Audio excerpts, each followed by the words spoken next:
Fadlan subscribe si aad u hesho barnaamijyo xiiso leh. Assalaamu calaykum waraxmatullaahi wabarakaatu. Daawadayaal kusoo dhawaada barnaamij ku saabsan lixda madaxweyne ee ugu ilaalada adag caalamka ama dunida. Aynu soo qaadanay madaxweynaha kaalinta lixaad ku jira waa madaxweynaha dalka Turkiga Recep Tayyip Erdogan. Madaxweynaha Turkiga waxaa ilaaliya ciidamo khaas ah oo aad u tababaran.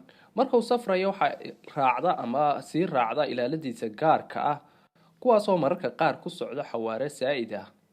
Haddaba ilaaladiisu maaha kuwaas oo keliya, waxaa kaloo ilaaliya ilaalada beelaha fog wax ka shiisha ama nooca loo yaqaano sniperska, kuwaas oo meel fog ka toogta wixii ay ka shakiyaan ee usoo dhawaada madaxweynaha.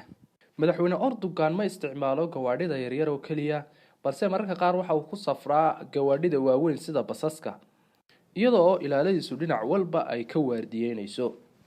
Kaalinta shanaad waxaa ku jira Donald Trump, waa madaxweynaha dalka Mareykanka.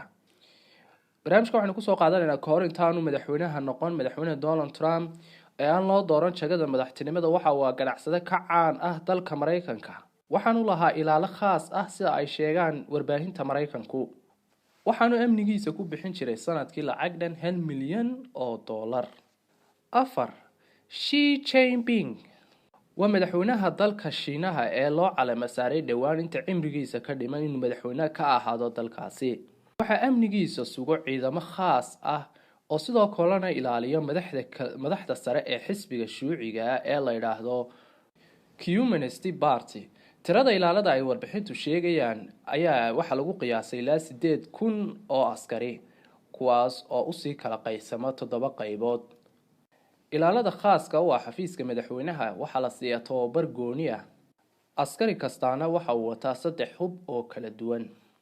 3. Vladimir Putin. madaxweynaha Ruushka Vladimir Putin waa mid ka mid ah madaxda ugu ilaalada adag dunidan aynu ku noolahay. ilaalada madaxweynuhu waxay mas'uul ka yihiin dhammaan difaaca dalweynaha Russia, waxaanay leeyihiin tababar aad u sareeya. dhowr kun oo ilaalo ah ayaana mas'uul ka ah amniga madaxweynaha Vladimir Putin. 2. Shinzo Abe, ra'iisul wasaaraha dalka horumaray ee Japan, waxaa amnigiisa qaabilsan shirkad gaar ah, waana ra'iisul wasaare soo mara Japan-kii ugu daada yaraa. ra'iisul wasaarihii hore ee dalka Japan Noda Yoshihiko ayaa waxa uu sameeyay sharci qaabka loo ilaalinayo.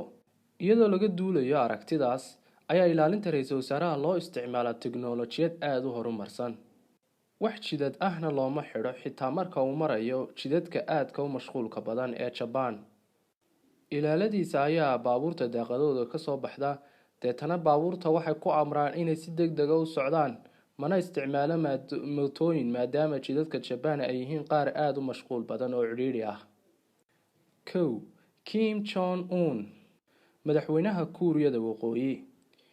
safarkii ugu dambeeyay ee ku booqda wadanka deriska yihiin ee Kuuriyada Koonfureed waxaa la arkay ilaaladiisa qaaska oo gaadhaya ilaa 12, kuwaas oo labada dhinac ka ordaya gaadhiga uu saaran yahay Kim Jong-un. ilaaladiisa gaarka ayaa waxaa lagu qiyaasay inay yihiin ilaa 16,000 oo askari, waxaana keentay ilaalada adag maadaama aabihii iyo awowgii ay ka badbaadeen dilal badan oo lala damacsanaa.